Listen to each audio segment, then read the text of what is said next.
अगर नसीब में घास की भी रोटी रहेगी तो उस परंपरा के वाहक हैं, तब तक लड़ेंगे। अगर व्यक्तिगत मेरे ऊपर पहले एफआईआर हुई है, हम मानते हैं कि हम राणा प्रताप के वंशज हैं। घास की रोटी भी खाई थी तब भी लड़े थे, हम भी लड़ेंगे।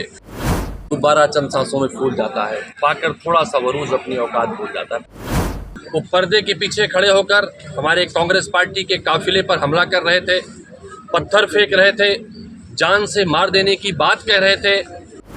दोबारा चंद सांसों में फूल जाता है, पाकर थोड़ा सा वरूज अपनी औकात भूल जाता है। पहले भी तो एफआईआर कराई है। क्या सोचते हैं कि अमेठी के लोग डरते हैं? क्या सोचती है अमेठी के लोगों की आवाज़ को बंद किया जा सकता है?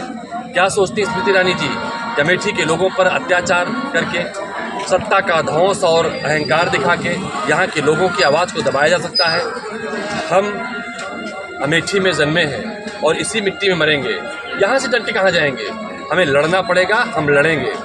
अगर व्यक्तिगत मेरे ऊपर पहले एफआईआर हुई है, हम मानते हैं कि हम राणा प्रताप के वंशज हैं। घास की रोटी भी खाई थी तब भी लड़े थे, हम भी लड़ेंगे। हम राहुल गांधी जी और प्रियंका गांधी जी के ध्वजवाहक हैं। गांधीवादी विचारों के साथ लड़ते हैं और गांधीवादी विचारों के साथ आगे बढ़ते हैं। उसी गांधीवादी विचार के साथ लड़ेंगे।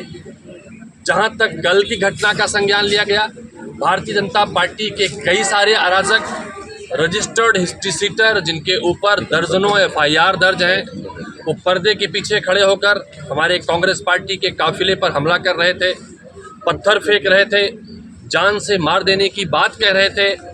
अगर हम कार्यकर्ताओं के साथ वहाँ खड़े थे, हम आगे बढ़ रहे थे, हमारे स्वागत लगे थे, तो हम अमेठी से भागकर कहाँ जाएंगे? स्मृति ईरानी जी के पास भागकर जाने के लिए 5-6 घर हैं। उनका पता चांदनी चौक भी था, गुजरात भी था, मुंबई भी था, दिल्ली भी है।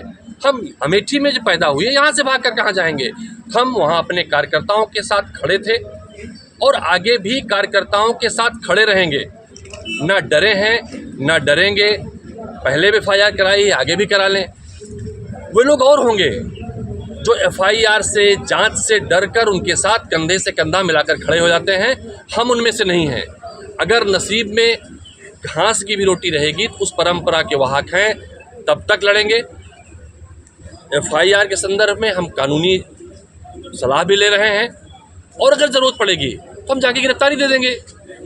हम गिरफ्तारी के बाद मैं आपसे बात कर सकूं या ना कर सकूं, एक अपील हमने अमेठी वालों से की है कि अगर अन्याय के खिलाफ गिरफ्तारी होती है, हमारे अमेठी के तमाम सारे साथी जो मित्र शुभचिंतक अमेठी के बाहर हैं, वो इसका बदला कांग्रेस पार्टी और हमारे इंडिया गठबंधन के लोगों को जिता कर लेंगे।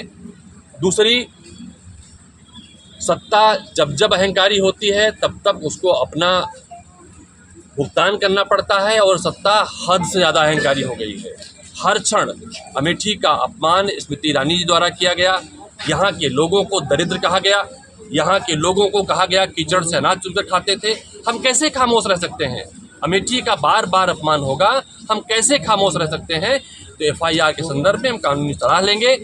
अगर लगता है कि अमेठी के तमाम लोगों को, दर्जनों लोगों को पीटने वाले, हाथ पैर तोड़ने वालों पर एफआईआर नहीं की गई, कार्रवाई नहीं की गई, कांग्रेस कार्यालय के सामने खड़ी गाड़ियों के शीशे तोड़ने वाले, जान से मारने की नीयत से हमले किए जाने वालों पर कार्रवाई नहीं की गई, यदि मुझे गिरफ्तार करने की चाहत होगी तो उनसे कह दीजिएगा, हम थाने में आकर या जिस भी दफ्तर में ज़रूरत होगी हम गिरफ्तारी दे देंगे। हम लोकतांत्रिक लोग हैं, हम संविधान की रक्षा की लड़ाई लड़ रहे हैं। इसका जवाब अमेठी की जनता, उत्तर प्रदेश की जनता, हिंदुस्तान की जनता, इंडिया गठबंधन के साथियों को बटन दबाकर इसका जवाब देगी।